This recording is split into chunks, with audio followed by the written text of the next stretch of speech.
Hello everybody in the chess world. Today I want to show you a really old game that I played, and well, one of the particular things is I played against my best friend at the moment, and we used to teach chess together and train together, even sessions of blindfold chess. It was quite intense. So the first thing that it was really hard to prepare against each other, right? Like we knew everything, that our favorite openings, we even share some openings. So well, I had the white pieces, and well, I decided to play anything but what I used to play. So, well, I'm a d4 player. I chose to play e4 against him. So, one particular thing is that on those times we had basically the same rating, but he was a much better player than myself. He understood chess better. So, in the tactical phase, maybe I could outplay him sometimes, but I mean, curiously, even while he was much better than myself, I had a positive score against him. So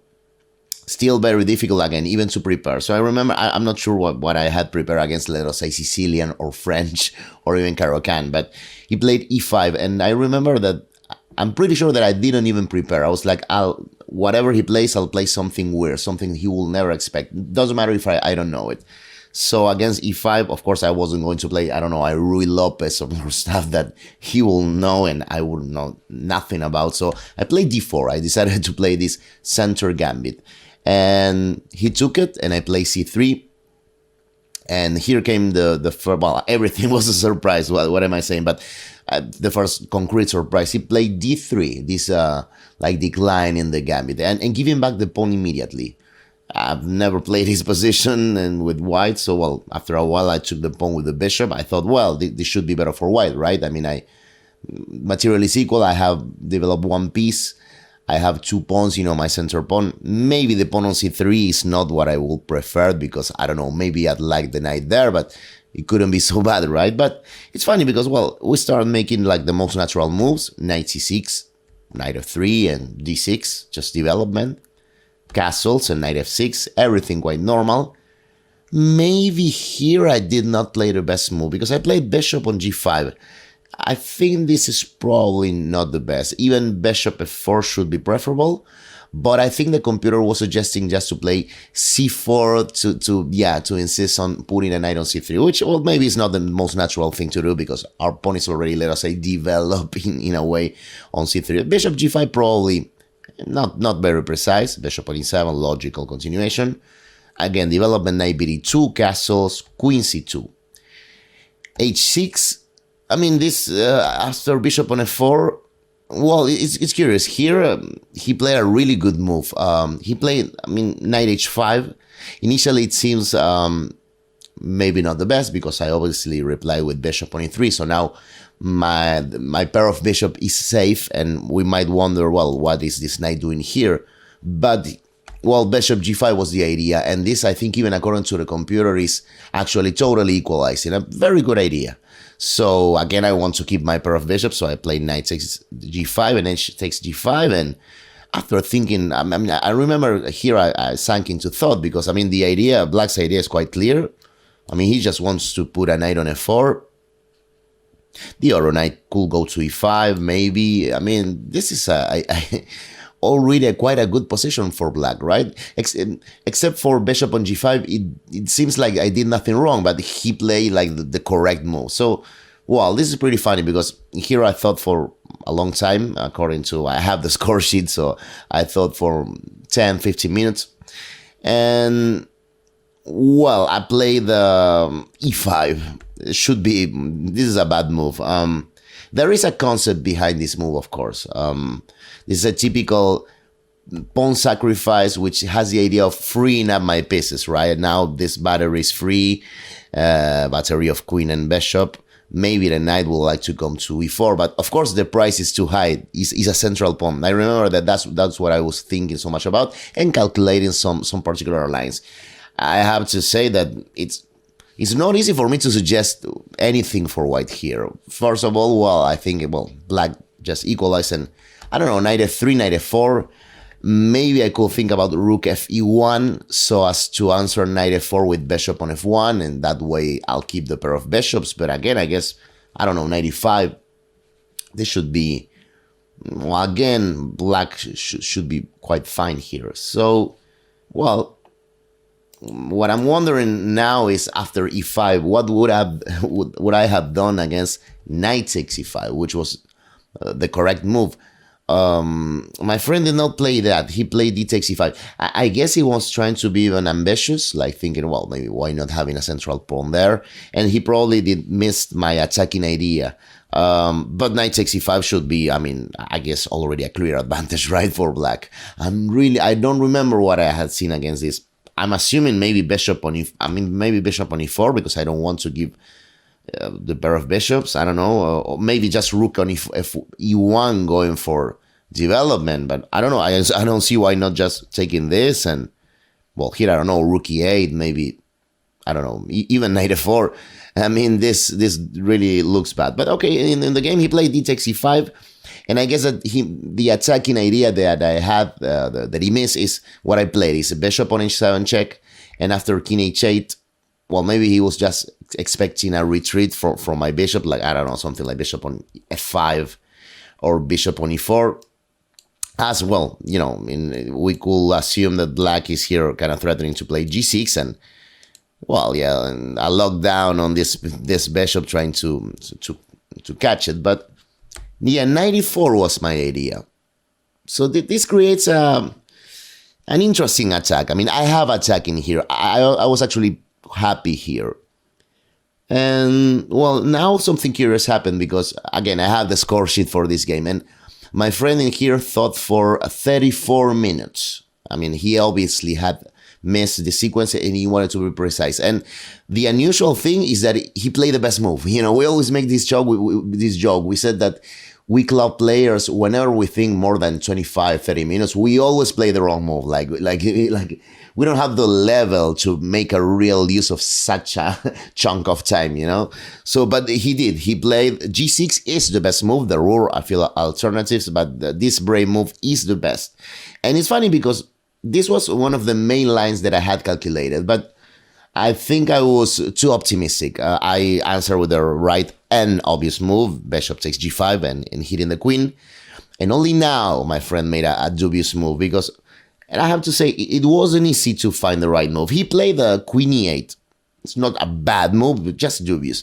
So the engine says, all tell that, well, of course, I mean, one of the problems of these moves is that it's going to receive my answer knight f6. That is clear, and we're going to see that in a moment because this is the game continuation. But the engine's idea was to end up with the queen on e6.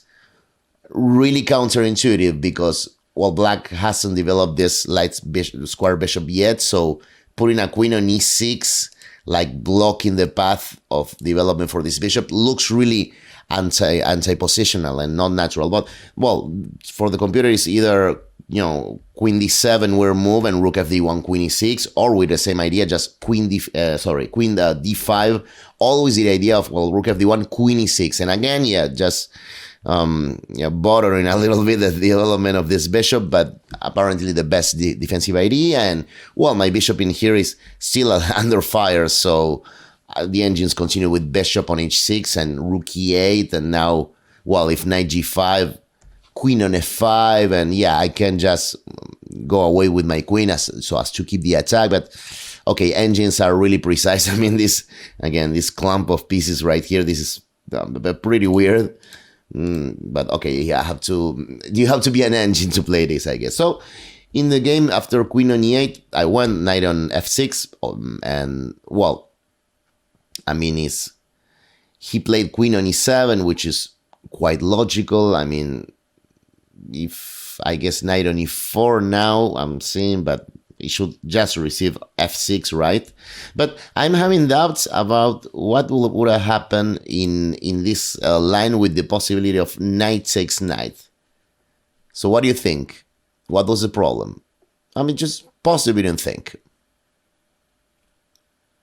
Well, it looks like black is winning a piece, and they are, like bishop takes, forces king takes h7, but of course queen on e4 with the idea of, well, yeah, going to h4, it's, well, now mate is unstoppable. This was one of the ideas that I had when I started the whole line with e5, but I mean, he played queen e7, which is correct, and again, much more human than ending up with the queen on e6, right? Even if that what was kind of somehow better, so more human-like. So queen e4 was still my move, and again, the idea is the same, just going queen on h4 and, well, basically winning the game by attack. But, well, this is a really cool moment because the only move that I had considered from afar in any calculation was knight on f4. Just blocking this possibility of queen on h4. And to be honest, I don't remember what I had seen in this position. I mean, one of the computer recommendations that I like, because computer is giving like 4 or 5, like plausible moves here for white. I guess I like h4. I'm not sure why. I mean, of course, maybe I'll want to play h5 someday, but... And after bishop on e5, I guess I'll have to choose between queen on e3 or queen on f3. I don't know. I'm not sure what I have done. I don't know. Maybe queen e3, maybe queen f3. And this position should be unclear. But I do remember that I have absolutely missed my friend's opponent's answer. Because, well, again, it's quite clear that knight takes on f6 will receive this queen on h4 winning. So that was not on the table. But he played queen takes f6. And I remember during the game, I was like, of course. I mean, how come I miss this move? Like, such a, limiting, like such a way of, putting limits on my own calculation. Like, anything that is giving up the queen, I shouldn't even consider. Well, here, my friend is taking 3 minor pieces for the queen and getting rid of my attack in a definite way. So I was like, I should have seen this. And of course I took it, but after knight takes, I realized that, well, now I'm going to play like a queen on h4, and after knight takes on h7. Well, this, I guess the position is unclear, but I'm not sure I like either of the sides. I mean, if black were more developed, let us say the same material and the same position, but with this bishop here or here and the rook in here, well, not that I would have thought that I was much worse.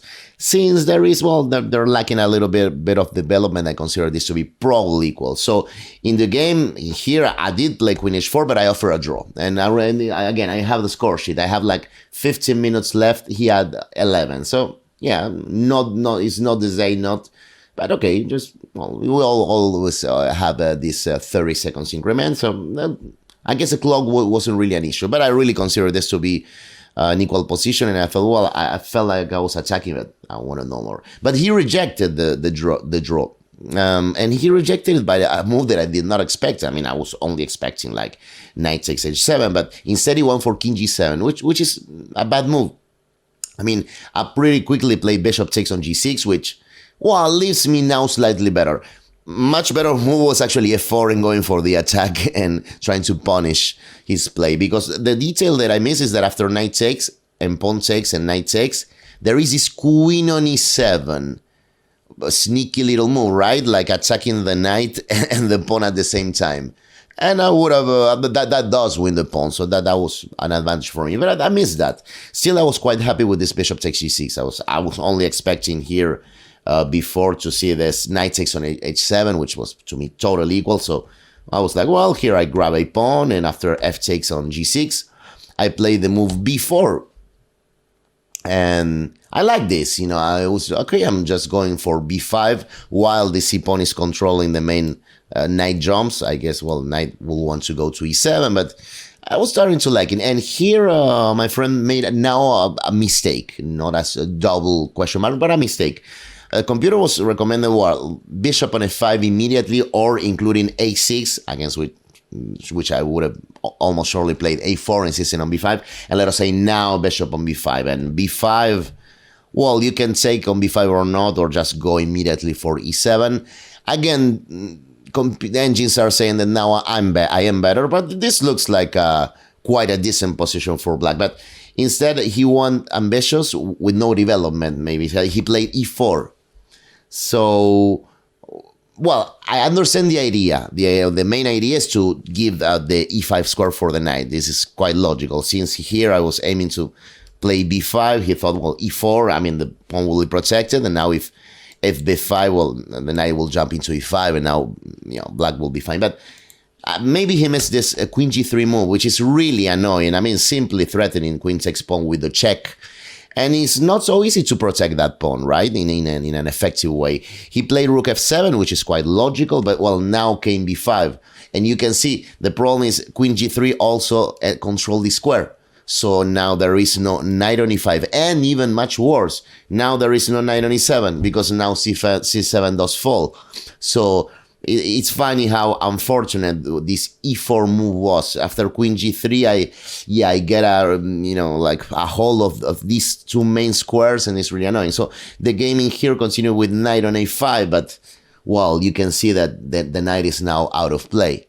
So it feels like, now black is kind of like a knight down in a way. So the other problem is what I played, f3. Again, this insists with the attack. And now I guess, well, my advantage is probably clear now. This is a really annoying move. And I actually foresaw what happened. I knew that he might blunder, and even if he didn't, he could get in trouble. And now I really realized that the position was looking really good for me, because he went bishop on f5. This is the logical move, and it is correct. But yeah, I immediately took it, and I actually have to be honest, I was expecting him to make a blunder here. I realized first that if he didn't, if he played the correct knight takes on e4, well, after queen on e5 check, there is nothing more than to go back. And, well, I don't remember what I analyzed here. I guess decent moves are rook e1 or even rook e1. The engine really likes already giving up the exchange, pawn takes, queen checks. I don't know if I would have played this, I mean, but probably not. But, okay, this is interesting. I can also always play, rook e1, and be clearly better. But I was actually expecting him to make this blunder, double question mark, bishop takes on e4. So, well, it's not too hard to see now the way to win for white, but I'll leave that for all of you. So just pause the video and think.